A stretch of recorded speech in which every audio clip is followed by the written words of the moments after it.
another historical longsword video. This one I'm coming to you guys again with another one from Oakshott's typology. This one is going to be about type 13. Probably said in the last one, but that was wrong.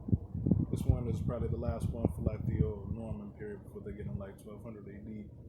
So interesting thing about type 13 is that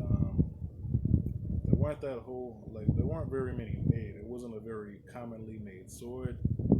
So I don't have like as many notes about that one as I do about the ones, but it's got a broad blade.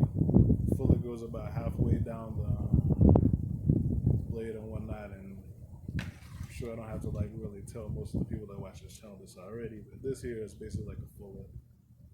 So point of the fuller is basically to take out some of the extra weight and sword and make it so that it's easier for you to like basically like swing it around. Take out some of the weight, but also like keep in basically that integrity in the sword. So generally the broader or the heavier that the blade is going to basically be, this is generally the reason why they're able to make like long swords like out of like a little bit more steel, and it's typically longer than a katana, but it's also still got like a great deal less of the weight. Like bastard sword that I'm using in those videos and all that stuff doesn't have like a fuller. It's got like a cross-cut diamond section, so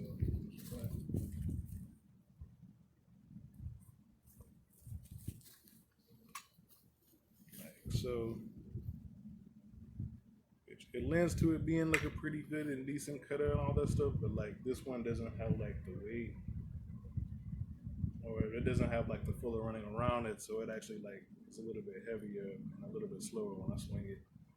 So in some cases you can like kind of leave that weight in because you want it to be like more leaning towards cutting and basically more towards the destruction, which is why though this sword is technically actually like longer than this one, if I can get it off my belt and whatnot.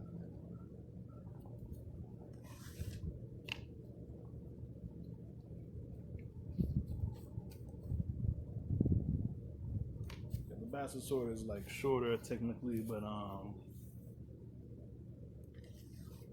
yeah, this one feels like a lot lighter and a lot more like lively in the hand when I swing it. So yeah, that fuller is basically using like a lot of the different swords to like take out of the weight.